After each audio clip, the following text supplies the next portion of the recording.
हाँ, क्या किस उपलक्ष्य में आप मऊ में आए हुए हैं? देखिए, आज राष्ट्रीय लोकदल का यहाँ पे हमारे जनपद का कार्यालय खुला है और कार्यालय का उद्घाटन और यहाँ के पदाधिकारियों कार्यकर्ताओं के साथ संवाद, ये उद्देश्य है। पूर्वांचल में राष्ट्रीय लोकदल जो पहले से बहुत ही मजबूत रहा है, उस मजबूती को पुनः स्थापित करने के लिए हमारे राष्ट्रीय लोकदल के राष्ट्रीय अध्यक्ष माननीय जयंत चौधरी जी चाहते हैं कि पूर्वांचल में राष्ट्रीय लोकदल मजबूत हो, राष्ट्रीय लोकदल का संगठन मजबूत हो। उसी श्रृंखला में हम लोग उत्तर पूर्वांचल में, मध्य उत्तर प्रदेश में, बुंदेलखंड में जिलों में जा रहे हैं, कार्यकर्ताओं के बीच जा रहे हैं, कार्यकर्ताओं से संवाद कर रहे हैं। उसी श्रृंखला में आज यहाँ आना हुआ और किसी भी संगठन की मजबूती के लिए कार्यालय का होना बहुत ज़रूरी होता है। तो आज यहाँ कार्यालय का उद्घाटन हुआ। अब यहाँ बैठ कर के मऊ जनपद की समस्याओं को हमारे अध्यक्ष जी पार्टी के कार्यकर्ताओं को, पदाधिकारियों को, सबको लेकर के बैठेंगे और यहाँ की जनपदीय समस्या का निराकरण करेंगे। ये उद्देश्य है। किसानों की बातों को लेकर आप हमेशा उठाते रहे जब विपक्ष में रहे हैं, अब आप सत्ता के साथ हैं, किस तरीके से किसानों की समस्याओं से आप सरकार को रूबरू कराएंगे? देखिए, किसानों के लिए जब हम विपक्ष में थे तो हम लड़ने का काम करते थे, सड़क पर आंदोलन करते थे, लाठियाँ खाते थे।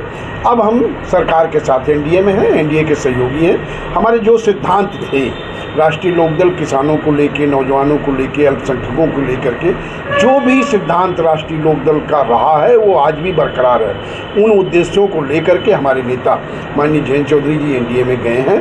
अब वो पहले हम आंदोलन करके किसानों की मांगें मनवाते थे, अब हम वार्ता करके किसानों की मांगें मनवा रहे हैं। आज आप देखिए कि केंद्र का बजट आया है।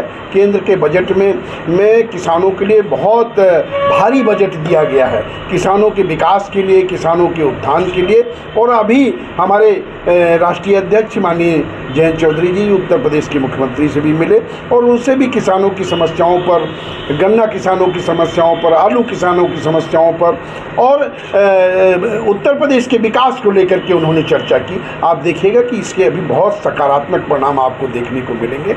उत्तर प्रदेश में किसानों को उनकी उपज का लाभकारी मूल्य मिलेगा, किसानों का विकास होगा। और विपक्ष तो ये हमेशा चाहता रहा है कि किसान उनका हथियार बन के रहे, किसान उनके लिए आंदोलन करता रहे और वो राजनीति की रोटी सेकते रहे। चौधरी साहब चाहते हैं कि इस देश का किसान, इस उत्तर प्रदेश का किसान खुशहाल हो, उसको पढ़ाई के लिए, दवाई के लिए पैसों की कमी महसूस ना हो, उसको पानी, बिजली, सिंचाई की मुफ्त सुविधा मिले।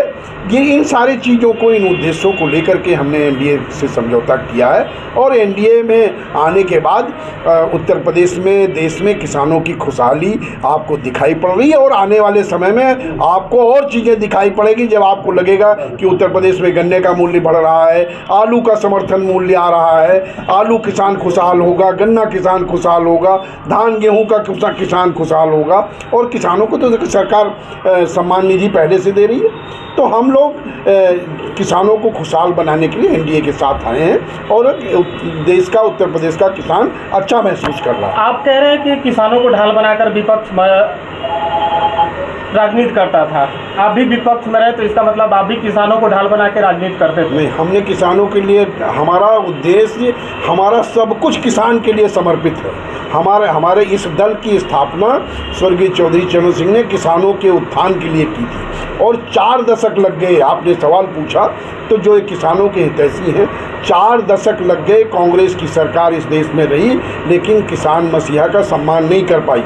चौधरी चरण सिंह जी का सम्मान अगर किसी ने किया तो प्रधानमंत्री श्री मोदी जी ने किया। कांग्रेस बात चौधरी साहब की करती रही लेकिन उनको भारत रत्न नहीं दिया।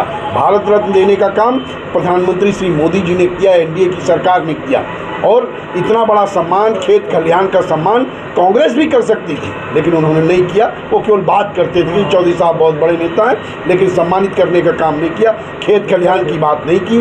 2011 में स्वामीनाथन आयोग की रिपोर्ट आई थी, अगर चाहते तो स्वामीनाथन आयोग की रिपोर्ट लागू कर देते। आज आप किसानों के नाम पर राजनीति कर रहे हो, खड़ियाली आंसू बहा रहे हो।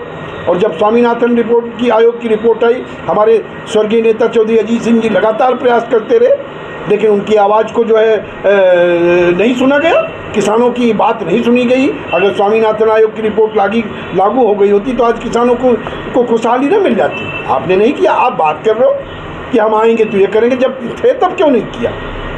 तो तो ये किसानों को हथियार बनाते हैं, किसानों को इस्तेमाल करना चाहते हैं। अब किसान इनके छलावे में आने वाला नहीं है। अब किसान अपनी जान चुका है कि हमारा असली हितैषी कौन है। 2027 स्वयं लड़ेंगे या फिर एनडीए के साथ? नहीं, एनडीए के साथ हैं तो स्वयं क्यों लड़ेंगे, सब लोग मिल करके लड़ेंगे। अभी उपचुनाव है 10 सीटों पर, 10 सीटें मिल करके लड़ेंगे और एक फिर से जीतेंगे। जो इन्होंने पूर्वांचल में, मध्य उत्तर प्रदेश में, बुंदेलखंड में आरक्षण के नाम पर, संविधान के नाम पर कि आरक्षण खतरे में है, संविधान खतरे में है, उस पर जो झूठ और प्रपंच का माहौल बनाया उसको हम लोग बेनकाब कर चुके हैं। और पश्चिमी उत्तर प्रदेश में ये नहीं सफल हुए।